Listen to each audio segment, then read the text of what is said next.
Sanibonani ekhaya lamaphupho. Usibhaleleni namhlanje, usibhalele ngokuphupha uwenza ucansi ukuthi lokho ngabe kubika ukuthini. Kodwa bengicela ukuthi-ke wena ube nesiqiniseko sokuthi uya-subscribe-a, uyasilandela ku-Facebook sichaza amaphupho, uyasilandela naku-TikTok. Nala ku-YouTube uya-subscribe-a ukuze uma ukuthi khona enye ividiyo esiyifakayo, i-notification isheshe ingene efonini yakho. Ukuphupha uwenza ucansi. Ngiyathemba ukuthi u-subscribe-ile njengoba uqhubeka. Ngokujwayelekile-ke kuyenzeka ukuthi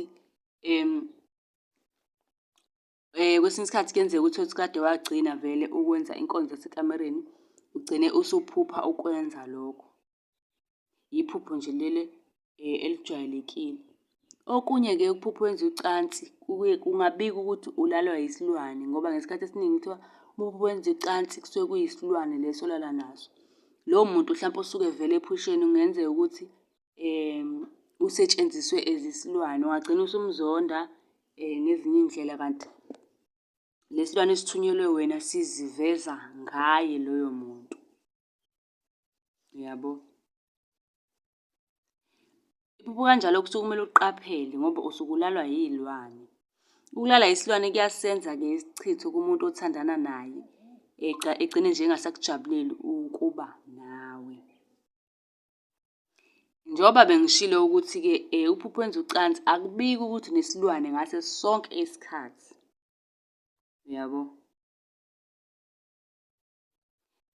Kwesinye isikhathi kuyenzeka-ke ugcine usuthola umsebenzi okanye uthola imali, unyukelwe isikhundla.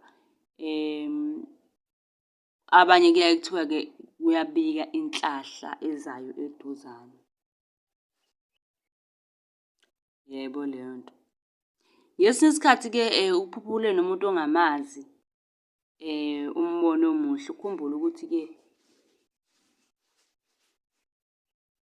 kuyenzeka ukuthi isilwane leso.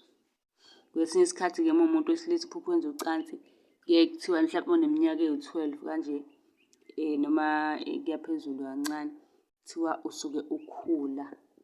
Umuntu ey'phuphe kanti into eyenzeka ngempela kanti kusuke kuwukukhula.